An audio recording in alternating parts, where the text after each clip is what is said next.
The opening in Anna, as is the case with many books, many great books, is ripe for possessing by memory. You don't have to repeat it or reiterate it over and over again if it is inevitable enough. Now, we talk about inevitability when it comes to poetry. That basically means that in the line, every word feels as though it had to be the word that was used and ordered in that precise way. If something is inevitable enough, it's quite easy to possess it by memory, to keep it in your mind, to be able to quote it quickly and use it as a touchstone throughout the book, throughout the novel. It's obviously, we can get into the territory of translation issues because obviously we don't know, if we're reading it in English, the exact phrasing and the exact wording as the original Russian, but that's okay, as is the case with pretty much any of the great Russians, Chekhov, Turgenev. We can treat these writers as though they had written in English because the preoccupations transcend borders, okay? So all happy families are alike. Each unhappy family is unhappy in its own way. Do you agree with that?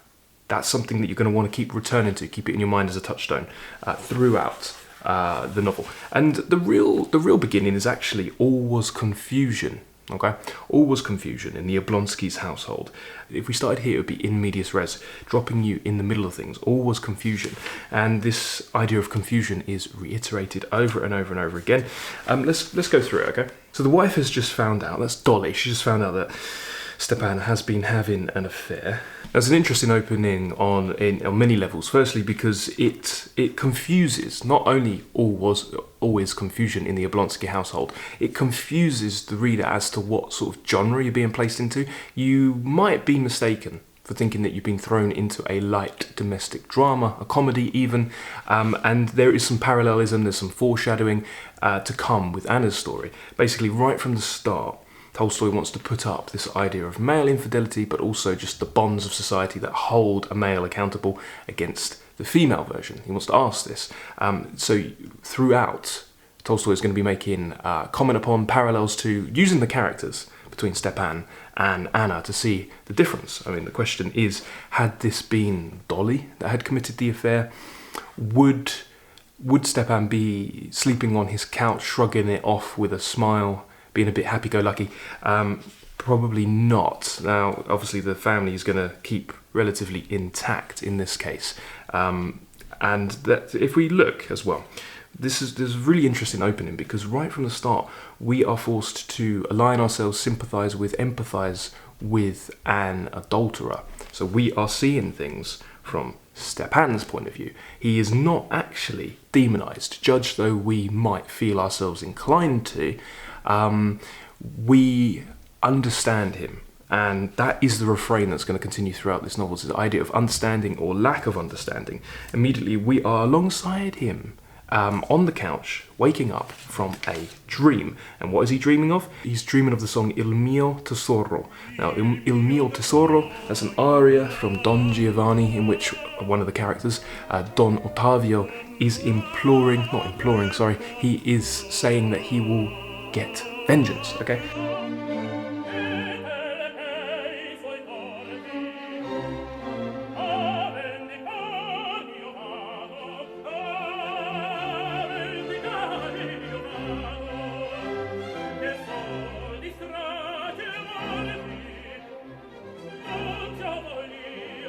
So he's saying, Il mio tesoro intanto, my treasure, meanwhile, go and console, and from her beautiful eyes the tears try to wipe away.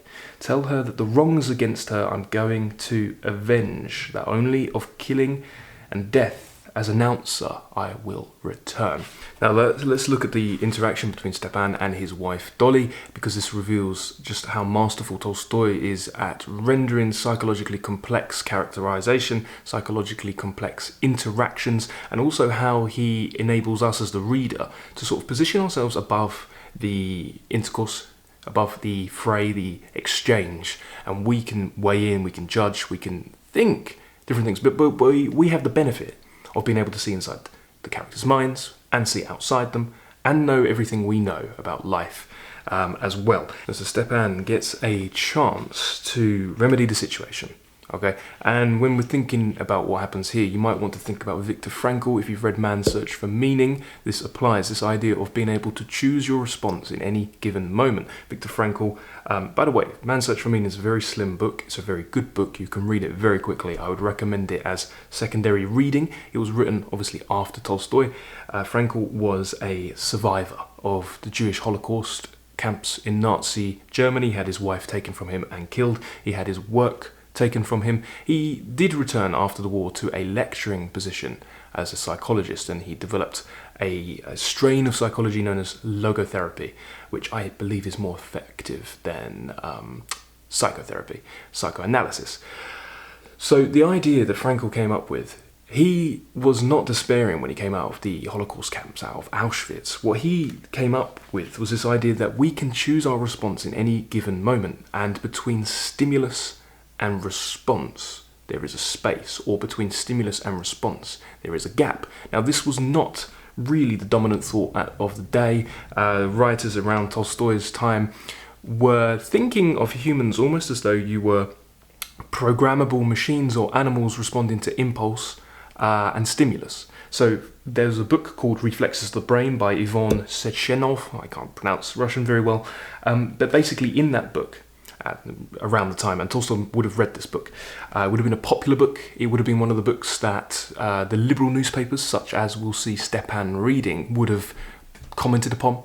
The idea at the time was that we basically don't have free will. Now, they wouldn't have said we don't have free will, all is determined. They basically said that in Reflexes of the Brain, Sechenov defines man as a conducting fibre, a machine that turns environmental stimuli into muscular movement.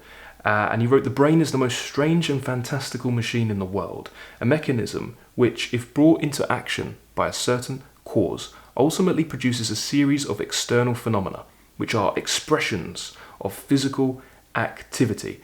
And every physical phenomenon becomes a part of a chain of machine-like processes. Okay, so, and it is through this seemingly fragmented process of step-by-step conduction that man becomes a coherent thinking and acting whole. The nervous mechanisms form in the aggregate part of the apparatus that ensures the intactness of the organism as a whole. Sechenov basically preceded Pavlov. Now, if you know anything about psychology, you'll know about Pavlov's dogs, this idea of operant conditioning, different types of conditioning. He basically could condition dogs to start salivating by ringing a bell. Why? Because when he introduced food, he gave them a bowl of food, he would ring a bell. And then enough time passes, you eventually take away the food and just ring the bell, and you produce salivation. This works on all animals, rats, it works on humans. This is how we learn behaviour. But obviously this flies in the face of more optimistic, perhaps idealistic theories of life and humanity, such as we have free will, and that our lives are not determined by fate. There's not this Romeo and Juliet sort of society all-consuming control over the individual. But if we boil it down to just man is a machine with external stimulus acted upon him, then we don't have free will. Anyway, so when the affair comes out, Stepan, okay, says he had not managed to prepare his face for the position he found himself in with regard to his wife now that his guilt had been revealed. Instead of being offended, of denying, justifying, asking forgiveness, even remaining indifferent, any of which would have been better than what he did, his face quite involuntarily, reflexes of the brain, thought Stepan Arkadyevitch, who liked physiology, smiled all at once, its habitual, kind, and therefore stupid smile. So look at this. What's really happening is this is not Tolstoy explicating what's going on. This is Tolstoy explicating Stepan's back rationalization, his thinking back over what happened. So we might not have free will in the moment. Between stimulus and response, there might not be a space. But we do have the power to look back a day ago, a week ago, a month ago, a year ago, and think, oh, I should have done this, I should have done that, I should have done this. And that is almost like us as the reader looking upon these characters and saying, well, they should have done this, they should have done that, should have done this. So Stepan, look at the progression. Instead of being offended, okay, so he's thinking, I could have been offended, of denying, I could have said it didn't happen, justifying, it happened because of this, asking forgiveness, I'm sorry that happened, but even remaining indifferent, yeah, so what? any of which would have been better than what he did. His face quite involuntarily. And then he thinks reflexes of the brain with a smile. Why does he think it with a smile? Because Stepan, who is not intelligent, he's not a bad person, but he's not particularly intelligent, he's more under the sway of whatever he reads, we'll see that shortly, he prides himself on being intelligent and knowing different phrases. He likes physiology. All right, so for Reflexes of the Brain is a popular book at the time, or would have been in the common discussion among the high potentia, literati, and he smiled a stupid smile, which obviously enrages his wife further. So we got this immediate, we're immediately kicking off this discussion of can we control the external manifestation of our expressions? Can we give shape to our internal thoughts? Do we have free will, ultimately? That's the question. Okay, so we're going to glide along a little bit. We haven't got to a deep dive section yet, but up until this point, you're going to be thinking, well, keep that idea in your mind. All is confusion, because that's like life, okay? And keeping in mind this idea of fate and fatalism and choosing your external manifestation in any given moment. But then again, that arises, new questions arise from that, such as, well, can we control our internal impulse? Even if we can modulate our external, our physiology, can we control what actually goes on inside? Even if we can make those two congruent, does that mean that we have free will? Probably not. Okay, so anyway, we glide over. Stepan has basically said that there's no answer except the general answer life gives to all the most complex and insoluble questions. That answer is one must live for the needs of the day. In other words, become oblivious. Okay, to become oblivious in dreams was impossible now, at least till night time. It was impossible to return to that music sung by Karaf women, and so one had to become oblivious in the dream of life. I really like that. Become oblivious in the dream of life. I think this is a false inference or a false conclusion. Obviously, it's only a few pages into the beginning. By the time you get to the end of the book, all right, we not stumble upon, but we make our way towards quite a heavy, weighty, robust conclusion about how to deal with the slings and arrows of outrageous fortune and time. And I don't know, do you think becoming oblivious in the dream of life, is that the solution? Okay, is that what we want from reading? Okay, and I think Anna, in a sense, becomes oblivious in the dream of life, or maybe she becomes too vitalistic for life, too energetic. She can't be confined within the pages, she can't be confined within society. She leaps from life, leaps from the page. Keep that idea in mind, this idea of obliviousness. That tells us more about Stepan than it does about life. That is not a conclusion we should arrive at. Anyway, so when do we first start hearing about Anna? Stepan is talking to Matvey, and there's a telegram, okay? Tearing open the telegram, he read it, guessing at the right sense of the words, which were garbled as usual, and his face brightened. The telegram words are garbled as usual. Again, if you've read through the book all the way through, you'll know, and this isn't really a spoiler, but Anna sends garbled telegram messages, okay? That reveals quite a bit about her character. Ostensibly, a telegram message is very external, okay? But pre-thought has been put into it, or should. It's not like a text message, okay? You have time when you're going to the place where you're going to send the telegram, you have time to modulate and think about the expression, the communication, how you're going to communicate what you want, but it's garbled, okay? What does that tell you about Anna? Matvey, my sister Anna's coming tomorrow. And this is a really nice little bit of characterization. Stopping for a moment, because he's getting shaved, okay? Stopping for a moment, the glossy, plump little hand of the barber, who was clearing a pink path between his long, curly side whiskers. Thank God, said Matvey, showing by this answer that he understood the significance of this arrival in the same way as his master, that is, that Anna Arkadyevna, Stepan Arkadyevitch's beloved sister, might contribute to the reconciliation of husband and wife.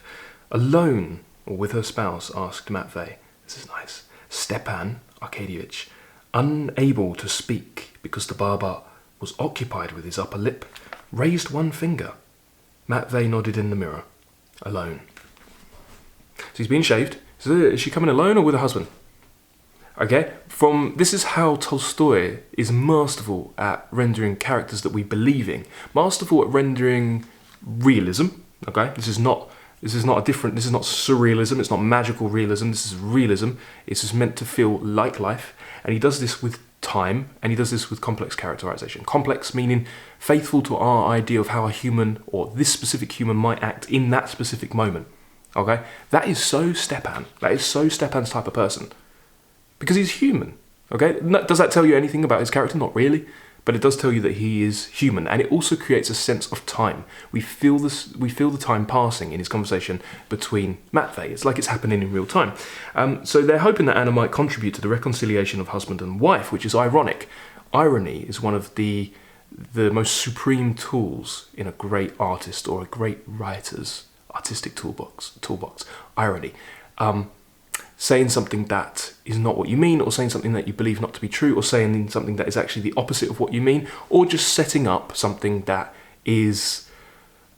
It might be the case in one facet, but not in the other. So it's ironic that Anna might deign to help others, but not herself. She's going to contribute to the reconciliation of husband and wife. It's so much easier to get involved in other people's lives. But what about when it comes to yours? Okay? If you go along to chapter 3, after dressing, Stepan Arkadyevich sprayed himself with scent. Now, before I read this, I want you to think, how does Tolstoy create a sense of time passing here, and thus realism? Tolstoy is different from Proust. Proust dilates time, right? It slows down endlessly. Didn't Jack Kerouac call Proust an old tea-head of time? Proust... The only way Proust could have written, or anyone could have written In Search of Lost Time, was by being a complete opium addict. It's different from how Joyce constructs time. Tolstoy is trying to be faithful to time, a sense of real time passing. How does he do that here? After dressing, Stepan sprayed himself with scent, adjusted the cuffs of his shirt, put cigarettes, wallet, matches, a watch with a double chain and seals into his pocket with an accustomed gesture, and having shaken out his handkerchief, feeling himself clean, fragrant, healthy, and physically cheerful despite his misfortune, went out, springing lightly at each step to the dining room, where coffee was already waiting for him, and next to the coffee, letters and papers from the office. Cataloguing. Okay? This is something that Flaubert introduced into the literary world, and Flaubert wanted the writer, or the sense that the reader gets, almost like the writer is a camera, with time passing. It's almost like we just see the world unobtrusively, objectively, but it's not objective, because the writer does make a choice of what he decides to show us and what he doesn't. But this cataloguing sense makes us think that time is passing. You can see him, he's spraying himself, then adjusting his cuffs, then putting the cigarettes, and then the wallet, then the matches, then the watch, okay? Yeah, that's quite masterful, really. Now, if we go a bit further down, we can see Stepan reading a liberal newspaper. But first, if you have the Pavir and Volokhonsky translation of What is Art, I would like you to turn to page 13, and at the top of the page, listen to this. As happens with everything, the more vague and confused the concept conveyed by a word, this is Tolstoy talking about beauty and art, the greater is the aplomb and assurance with which people use the word, pretending that what is understood by this word is so simple and clear that it's not even worth talking about what it actually means. This is how people usually act with regard to questions of religious superstition, and this is how they act in our time with regard to the concept of beauty. It is assumed that everyone knows and understands what is meant by the word beauty, and yet not only is this not known, but now, after mountains of books have been written on the subject and the most learned and profound men over the course of 150 years, the question of what beauty is remains completely open. So, this idea, and this is something that you'll see throughout What is Art with Tolstoy, there's a certain type of person, the upper class, and Tolstoy's got a lot of scorn for the upper class. It's where he was born from. He's got a scorn for that caste, that milieu, and he says, basically he thinks people have been given their opinions. He talks about going to a Wagner performance and people nodding along and drawing attention to the same parts of the art as other people, or as they might have read or heard. So Stepan, he subscribed to and read a liberal newspaper, not an extreme one, but one with a tendency to which the majority held. And though neither science nor art nor politics itself interested him, He firmly held the same views on all these subjects as the majority, and his newspaper did, and changed them only when the majority did, or rather he did not change them, but they themselves changed imperceptibly in him. So he likes his newspaper the way he likes a cigar after dinner for the slight haze it produces in his head. And then he goes on to talk about an article that he read, one that made mention of Bentham and Mill, and fine barbs were shot at the ministry. With his peculiar quickness of perception, he understood the meaning of each barb, by whom and against whom, and on what occasion it had been aimed. And this as always gave him a certain pleasure. All right. So this paper is an opiate of the masses. What's the current modern opiate of the masses? What's the current echo chamber? You might say social media. That's where you can feel assured in your intelligence because you are agreeing with the crowd, or it seems as though the majority opinion, which you also tell yourself that you hold, is being adhered to, and you pride yourself on little jokes and stuff. The thing is, this paper touches upon works by Bentham and Mill. Stepan smiles because he gets the jokes, but he hasn't read those books. Now, Mill is referring to John Stuart Mill, and he wrote a book on principles of economy, basically where he stipulated a lot of things. This is a hard book, but he stipulated that the labourer, working class, peasant or serf, it would have been a serf in Russian history, will become emancipated through education, and the newly empowered working class will create massive societal change. This also is a preoccupation in Anna Karenina. You cannot get away from this, especially when it comes to Levin. Okay, Levin's transformation. This is all connected. It's also connected with fate. So the idea of emancipation through education, okay, tied into fate. And Stepan, one of the old class, one who's manipulatable by the liberal newspaper or the opinions of the masses, smiles along. And then there's this idea of change. So he changes his opinion only when the masses change it, or rather he feels the change in himself. So why are books like Anna Karenina so good? It's because we feel the change in ourselves. We are lucky if over the course of our lifetime we perceive 2 or 3 changes. And even then we don't feel it happening. We just look back over years to see that we have changed. I'm sure everybody, at least everybody who would be watching a lecture series such as this, has had the experience of coming in contact with an old friend. Perhaps a friend that they went to school with, primary, secondary, maybe with a friend that they have lost contact with since they were a teenager. And they come many decades later, a decade later, even a few years later, and speak to them again. And it feels strange, like they don't quite get on, yet that person is the same. That's if you no longer get on with old friends, that's because you have changed and they haven't. Now they will know that you've changed and they'll see it as a bad thing, but you have changed so thoroughly that you can no longer get on with someone that you were once good friends with, and yet you didn't perceive it, you didn't feel the change. That's quite scary, and that raises questions of free will again. We can't feel the change. But in regards to great books like Anna, you can feel change, especially if you reread. Okay, you know how you're changing. You can see your opinions on different key human cornerstone, touchstone topics changing, and that's some of the value that art gives. And I think that's why if you read What is Art, and Tolstoy is quite controversial in that aesthetic tract, he aims to be controversial, to disrupt the current conversation of his time. Yeah, he is talking about religious consciousness in regards to art at a time when people were not. He takes the decadence to task. He takes Oscar Wilde and Baudelaire and Verlaine to task for being degraded, for not having a religious consciousness or transmuting a feeling of sincere religious consciousness. That's controversial at the time. It's controversial today, okay? But it is very valuable for disrupting the conversation. Now, I want to spend some time on the chapter that deals with Dolly packing, okay? That's chapter 4. But before we do, you can notice time through details. Okay, this is page 9 of the Penguin Pavilion Volokonsky. "The carriage is ready," said Matvey, "and there's a woman with a petition to see you," he added. "Has she been here long?" asked Stepan Arkadyevitch. "Half an hour or so." "How often must I tell you?" to let me know at once. I had to give you time for your coffee at least, Matvey said, in that friendly, rude tone at which it was impossible to be angry. Well, quickly send her in, said Oblonsky, wincing with vexation.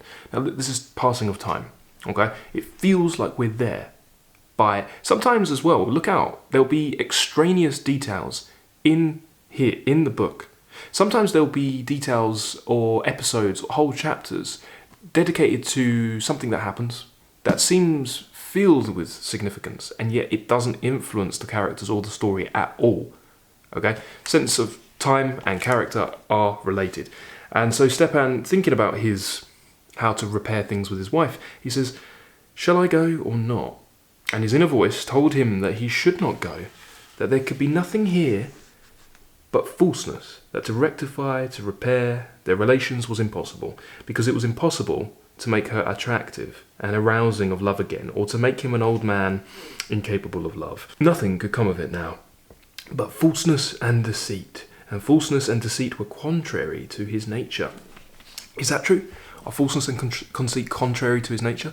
Well, if your external manifestation is acting one way, but your internal is a different way, then I would say falseness and deceit are not contrary to nature, that they actually are contrary to nature. And look at how Tolstoy zooms in and out of characters' heads. This omniscient style, this sort of free, indirect discourse of giving Stepan's thoughts and opinions and feelings, but as though it was an objective relation or description. He says he can't repair things because it was impossible to make her attractive or arousing of love again. So we're sympathising with this adulterer, and we see things so eminently from his point of view, and it's not good. He's not, and the characters in Anna Karenina, like life, are not good or bad. They're a bit of both. And to be honest, Stepan, that's a train of thought that, how can you mend that?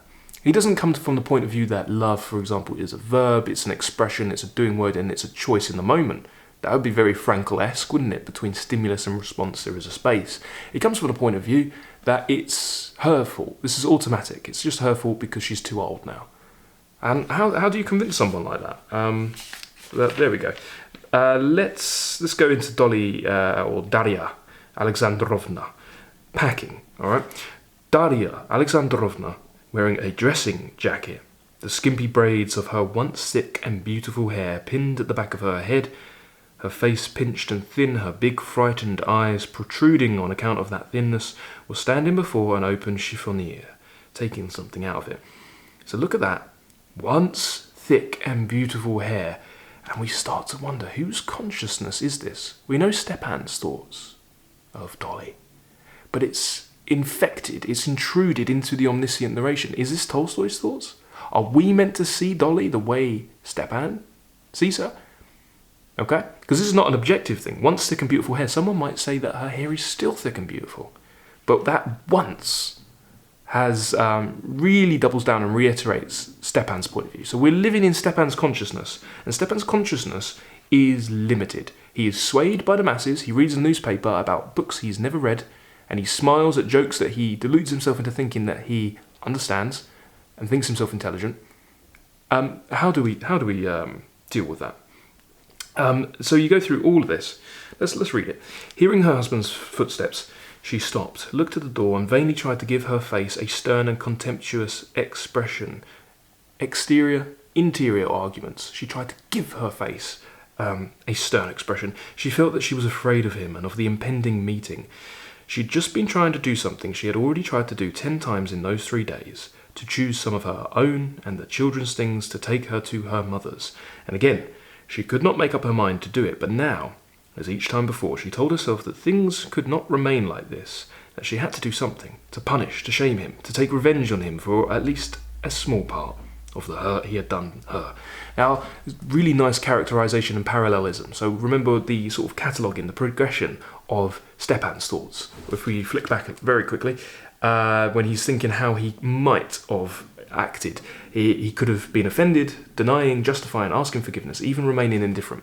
Now, we've started this chapter kind of in Stepan's consciousness, with her, you see in her once thick and beautiful hair. Unless that's Dolly's consciousness. Maybe she sees herself like that because her husband has started to see her like that. And then she does the same thing. She had to do something. something abstract, don't know what. So you got the sense of confusion, okay? Indirection. To punish, yeah? To shame him. To take revenge on him. Goes up, doesn't it? Something, punish, shame, take revenge. She doesn't know what to do. Maybe she got to punish him. Maybe she got to shame him. Maybe she got to take revenge for at least some small part of the hurt he had done her. So she's lost some face here. She's been cheated on. He's done nothing to rectify the situation. And she's trying to pack, but she knows that she can't. We've probably all been in that situation as well, where we want to do something, but really we don't. So we're trying to do the outward manifestation, the external, make it look like we're taking action towards something, when really we have no intention of doing it.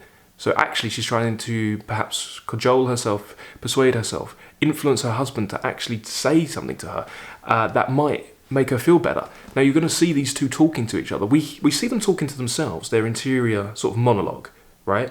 We see them rationalising with themselves, asking themselves questions, answering them, asking themselves the wrong questions.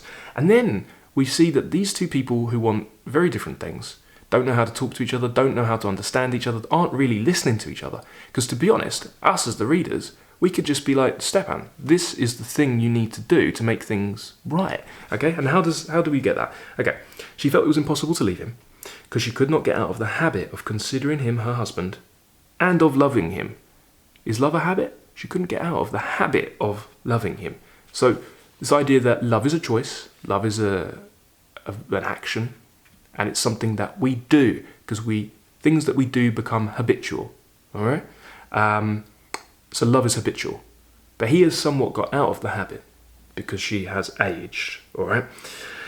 And she could barely take care of her 5 children in the house, so it'd be so much worse if she took it away. So we're going to see the difference between a man and a woman scorned, or a man and a woman who sever the marriage vows, to be faithful. At this time, it was much easier for a man to cheat on his wife and have no negative societal ramifications than it was a woman. A woman, whether by her own implicit feelings of shame or whether feelings of guilt and shame burdened upon her by society, would not be able to do this. She can't just up and leave with her kids. That would ruin her. So she is chained to this situation, and she just wants Stepan to ameliorate her feelings of being wounded. He just needs to say the right things, okay? She felt it was impossible to leave, but deceiving herself, she still kept choosing things and pretending she was going to leave. We are the best deceivers of ourselves. So she sees her husband, he comes in, and she pretends to put some stuff away, but her face, to which she had wanted to give a stern and resolute expression, showed bewilderment and suffering. She can't control. She wants to appear one way, but actually she's giving it all away, all right? Dolly, he said in a soft, timid voice. He drew his head down between his shoulders, wishing to look pitiful and submissive. But all the same, he radiated freshness and health. Look at that tension between what you want to appear and how you actually appear. He wants to appear this way, but it actually appears this way. She wants to appear this way, but she actually appears this way. These are two people, despite what Stepan believes about him not being able to deceive himself, and that's not his true nature. These are two people who are constantly trying to deceive themselves. And no wonder they can't talk to each other, because the way they look and the way they feel are out of whack, out of alignment. They're not being honest with themselves or each other. So how can they mend anything? She gave his figure, radiating freshness and health, a quick glance up and down. Yes, he's happy and content, she thought, while I... And this repulsive kindness everyone loves and praises him for. I hate this kindness of his. She pressed her lips together. The cheek muscle on the right side of her pale, nervous face began to twitch involuntarily. Yeah? This is masterful characterization. The cheek muscle on the right side of her face began to twitch. And that says so much. Then they start talking, alright?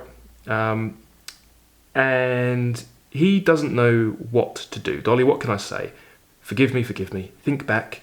Can't 9 years of life atone for a moment?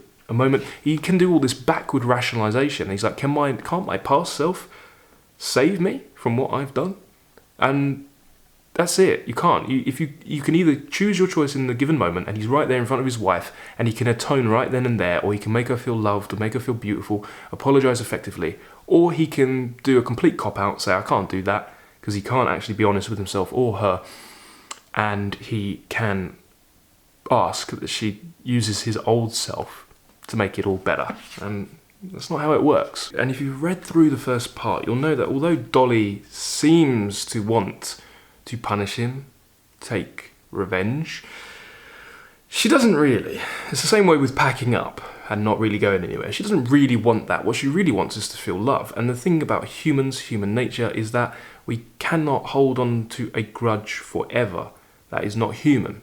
It might be human to want to in the midst of anger and scorn, but we go back to that epigraph, that opening biblical allusion or quote, vengeance is mine, I will repay. That is the voice of God saying, I will take care of the wrongdoing of those who are in your life. You just give mercy. And once again, her cheek muscle on the right side of her face began to twitch. Why does it twitch again? He says, a moment of infatuation. He's trying to make amends. A moment of infatuation. He wanted to go on, but this phrase, she pressed her lips again, as if from physical pain. And again, the cheek muscle on the right side of her face began to twitch. He said the wrong thing. He didn't need to say that. Okay? It's probably a lady's worst nightmare that her fella had a moment of infatuation. He could have said anything else, but infatuation implies some sort of element of tenderness and romance and caring. Love? That's too much. So he says to her, for God's sake, think of the children. They're not guilty. I'm guilty. So punish me. Tell me to atone for it. And then she goes on to say, and she says to him, Steva. He glanced at her gratefully and made a movement to take her hand, but she withdrew from him with loathing. It's that idea of love being a habit, her husband being a habit. Steva. So she's being informal with him, caring, tender. She hasn't shook the habit of that yet. And that is eminently human, and that is psychologically complex, because yes, you might, even in an argument with your spouse, even if they've hurt you, you might still call them by an affectionate appellation. Anyway, so this whole scene goes on, and it's worth paying careful attention to it. It's one of my favourite scenes of the first part, though there are better scenes coming up. And you'll see as well, on page 13 of the Pavir and Volokhonsky edition, it was Friday, and the German clockmaker was winding the clock in the dining room.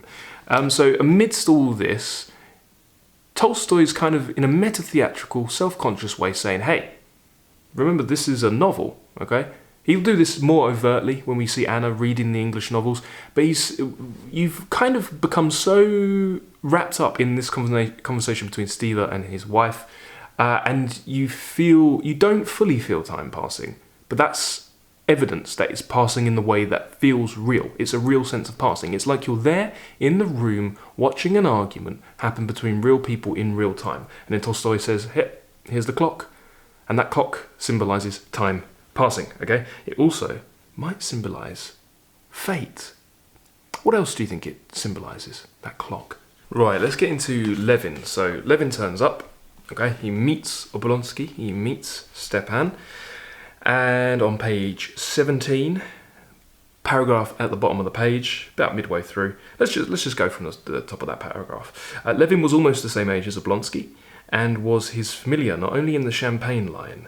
Levin, and that's the thing about Stepan, he's friends with everybody he drinks champagne with, and he drinks champagne with everybody. That's Stepan.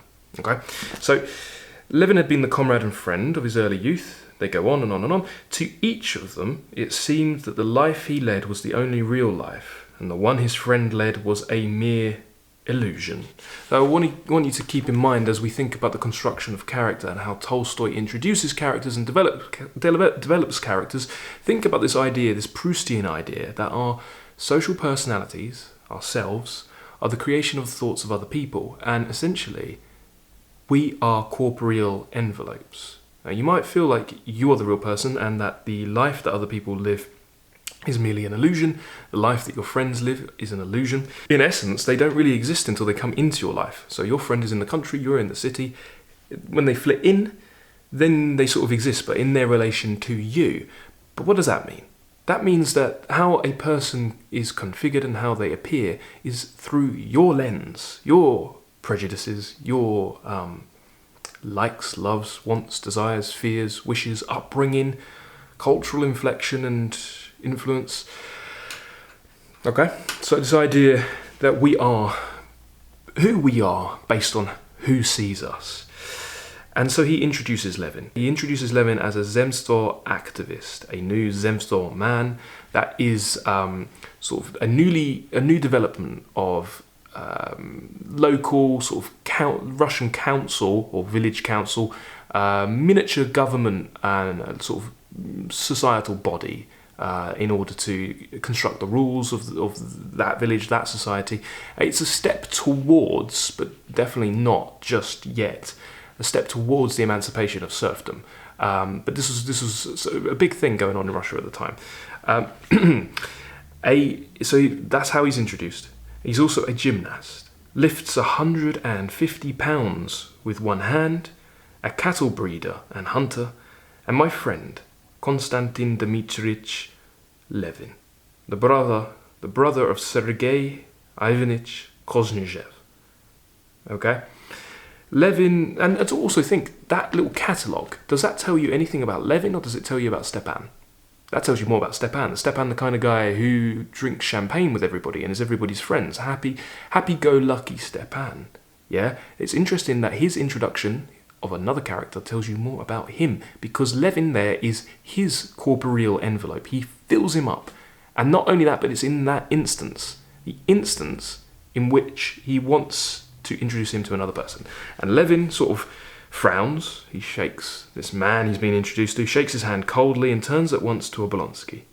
Though he had great respect for his maternal half-brother, a writer known to all Russia, nevertheless he could not stand being addressed as the brother of the famous Kozhnev rather than as Konstantin Levin. So, and if you've read the book on further, at least to the end of this part, if you read it all the way through, and then you come back to this opening description, this introduction of Levin, you might think this is not the Levin that you know, because it's inadequate, isn't it? Levin goes on to say that he's no longer a Zemstvo activist. I've quarrelled with them all and no longer go to the meetings. So he's trying to define himself differently. He tries to resist his friend's definition because, well, I'll ask you some questions. Do we feel that we actually know this man, Levin, from this description, this information? Or do we know Stepan more? Do we even know Stepan? Is Stepan aware of what image he's projecting on his part, but also when he's introducing his friend? What do we know? What about the omniscient narration that follows? And is that more revealing? Why also is this information important? No information is introduced in a novel or work of art, a good work of art, that is irrelevant. So the fact that Stepan has introduced him as a Zemstvo activist and then Levin has refuted it, the only reason he has set that up is so Levin can refute it. So this sets up a tension and it kicks off Levin's interior journey, but in the external. So what we know of him from his words, we're going to learn more from his interior thought, okay? And that's the thing about words, is there is so much weight beneath them. Now, if we go on to page 19, Levin is there to ask for Stepan's sister's hand in marriage. But he doesn't say that, okay? What he actually says, Levin says, all right, I've got a couple of words and we need to have a chat later. And Stepan's like, well, tell me the words now. The couple of words are these, said Levin. Anyway, it's nothing special. He dismisses it, okay? Good characterization, complex. There's weight there. We know more about Levin from his refusal to say it, or his inability to say it then and there, than we do from the introduction. His face suddenly acquired an angry expression, which came from the effort to overcome his bashfulness. Okay? What are the Shabbatskys doing? The same as ever, he said. Now that says a lot. And then Stepan, who'd known for a long time that Levin was in love with his sister-in-law Kitty, smiled almost imperceptibly, and his eyes shone merrily. So he knows his friend, okay? Now, if you ask me, we get more of an introduction to Levin's interior journey, his psychological development, kicking off around chapter 7. He goes to Moscow, and his brother is discussing with a famous philosopher. The discussion, this is page 23, the discussion was about a fashionable question. Is there a borderline between psychological and physiological phenomena in human activity, and where does it lie? So Tolstoy is emphasizing it. So nothing is left to chance, nothing is stray. When Stepan at the beginning mentions reflexes of the brain, when we see these characters being unable to modulate their outward expression with their inward impulses, these are not mistakes. Tolstoy is very deliberately wrestling with this question, and that's why these great books, they're different from a philosophical tract, they're different from a scientific book. These great books are a thesis. They're there to set up and pose some problems and try to resolve them, or at least give the reader some room for thought to begin untangling them. And you can read these books endlessly across the course of your life, and as you age and as you bring more experience to bear upon the work, your answer may change. Okay, so is there a borderline between psychological and physiological phenomena in human activity, and where does it lie? Now, Levin had come across the articles and he'd studied them, but he had never brought together these scientific conclusions about the animal origin of man. Darwin is as popular at the time, had just recently been translated into Russian, about reflexes, biology and sociology, with those questions about the meaning of life and death, which lately had been coming more and more often to his mind. So it's all well and good to have these understandings of impulses, electrical impulses, generated in the brain, giving rise to movement. But how do you reconcile that with greater spiritual questions? Search for God, search for meaning. What is life? What is death, and what is after it? Okay? These are the questions that Levin is going to struggle with throughout the course of this book, and Tolstoy invites us to struggle alongside him. And though Tolstoy renounced Anna Karenina as an immoral book, one of his conditions for art was that it was sincere and that it replicates the experience that the artist is going through in the reader. Tolstoy was going through a spiritual crisis at the time. His spiritual crisis is thoroughly embedded in the DNA of Levin and Anna, but definitely Levin. His name is Lev, and I think he successfully replicates that struggle in us, the readers. So, is Anna Karenina immoral by his own definition? Is it ineffective? Is it not art? Or is it actually very, very good art? So, page 24.